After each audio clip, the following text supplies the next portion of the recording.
So a new Halo report dropped by notable reporter Mr. Rebs detailing Halo Studios' plan for the future of the franchise after the release of Campaign Evolved. And it's practically nothing. So originally, again according to Mr. Rebs, link in the description down below, the roadmap was 3 different games in 3 years. Campaign Evolved, then Project Echo, which would be a multiplayer game, and then the new campaign. Sounds promising, right? Well, we're only getting Campaign Evolved, and the other 2 are about as real as PlayStation physical games after the year 2028. Anything outside of Campaign Evolved is only early development, like the concept stage. It is baffling to me how Halo, of all IPs in gaming, has been allowed to squander so much potential. Halo, theoretically, should be one of the hardest IPs to mess up. It's such an interesting universe, with great themes, great plot devices. It's so fascinating, and you can do and tell so many different kinds of stories in the Halo universe, and also have so many different types of games. You have the mainline entries, you had something like ODST, you even have an entirely different genre with Halo Wars. But some way, somehow, over the last 14 years, they have picked arguably one of the few timelines that has resulted in Halo becoming, I would say mid, but mid implies mediocrity because that's the definition. What has happened to Halo sincerely is pathetic. Every time it almost feels as if Halo might turn a corner and we are promised that they are trying to do better. It's a spiritual remake. It's a new fresh start for Halo. It never turns out to be the case. I'm not even somebody that's fully down on Campaign Evolved. I think there are some elements to it that look rather exciting and I'm actually looking forward to. I have a lot of issues with it from what I've seen so far, but if a game provides me enough of what I like, I am willing to look over some issues. But the fact that we're in this giant desert, this drought of content for Halo, after the release of Halo Infinite back in 2020 freaking 1 all the way to now, and the only thing we're getting as a new game is a remake of Combat Evolved with some really questionable artistic direction. Some that's really cool, but the point that really upsets me is that to me, making a good Halo game is practically an open book test. You can ask the professor, you can ask your other classmates, the world's your oyster when it comes to this. But somehow consistently, over the course of 14 years, they keep getting it wrong. It's to the point where it's almost kind of funny. It's like watching a Tom and Jerry sketch, but you're constantly surprised how Tom fails catching Jerry. Like, you know the end result, but you're still surprised how he got there. Now, is there a chance that Rebs Gaming is wrong or that plans have changed? Sure, maybe, and we'll cross that bridge when we get there. And there's also one big disclaimer going on here, in my opinion, and that is Xbox is really moving in a different direction, especially after Asher Sharma came on board. The energy just feels different. I mean, look at what Bethesda's doing.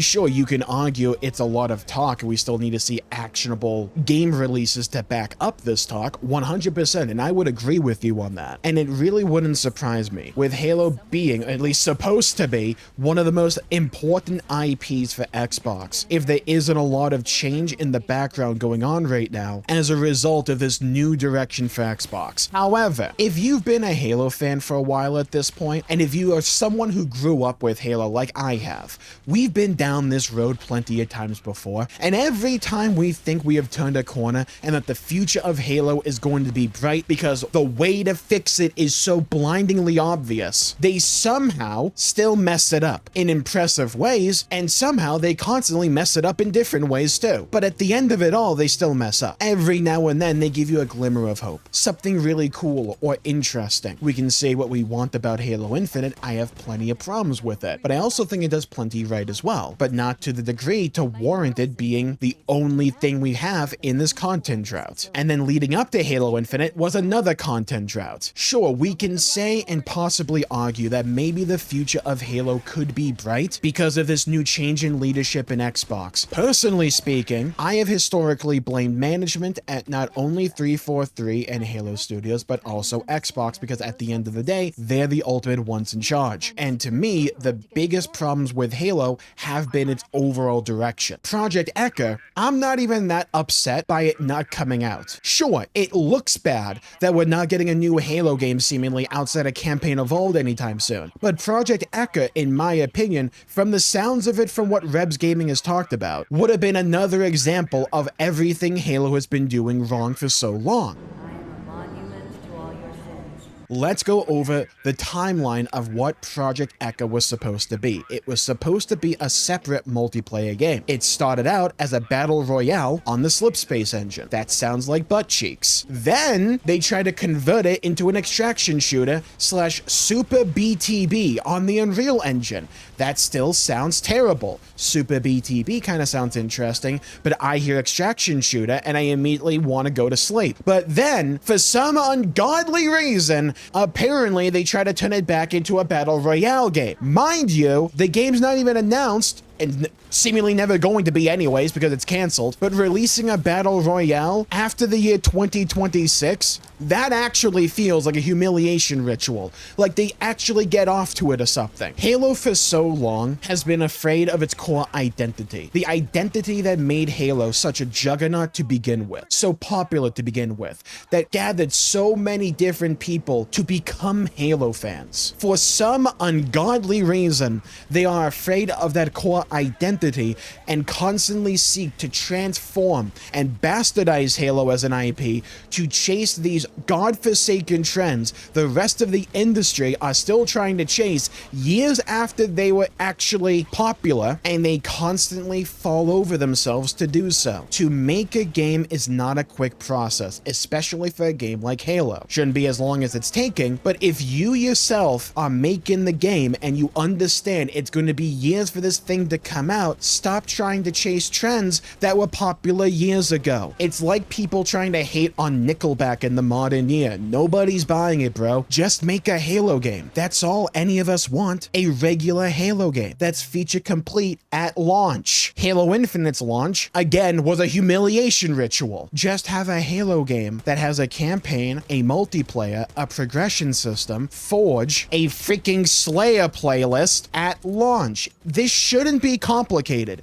It shouldn't take longer than a 5-minute meeting to arrive at this conclusion. But for some reason, over the course of over a decade, they've been incapable of doing this. They constantly feel the need to shift Halo and its core identity into something that it isn't. We have to chase this amorphous blob of modern gamers because it'll expand our stock prices to the moon and back, and we'll capture a whole new market that has never played Halo before, but they will not actually play Halo at the rates we want, and we're going to distance ourselves from our core fan base and player base to begin with. I've been talking about it for a while. One of the core issues with a lot of modern Western gaming is that throughout the 2000s and early 2010s, gaming started to bring in a lot of money. So you had a bunch of business people from outside of gaming who weren't accustomed to gaming. They weren't familiar with it, but they wanted that money. They wanted a slice of the pie. So they came in,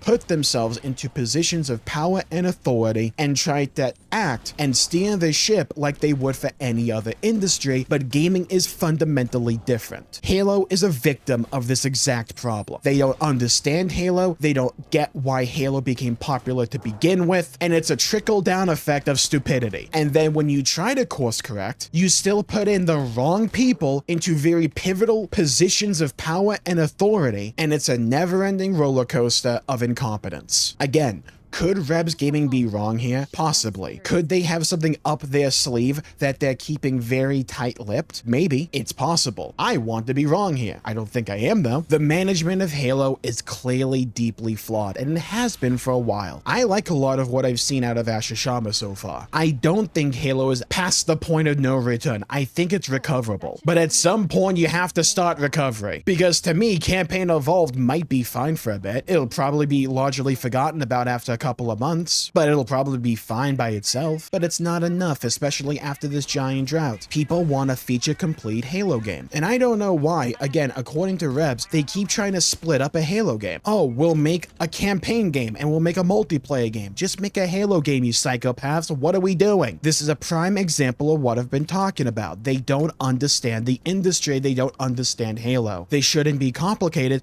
This shouldn't be difficult, but for some reason for them it is. And to me, it's almost like a sports team at this point, but a sports team you got grandfathered in that absolutely suck. They're never gonna go anywhere, but you were kind of put on this train from an early age, so you're just here for the show at this point. Perhaps Cortana was right all those years ago. Perhaps this is the way the world ends.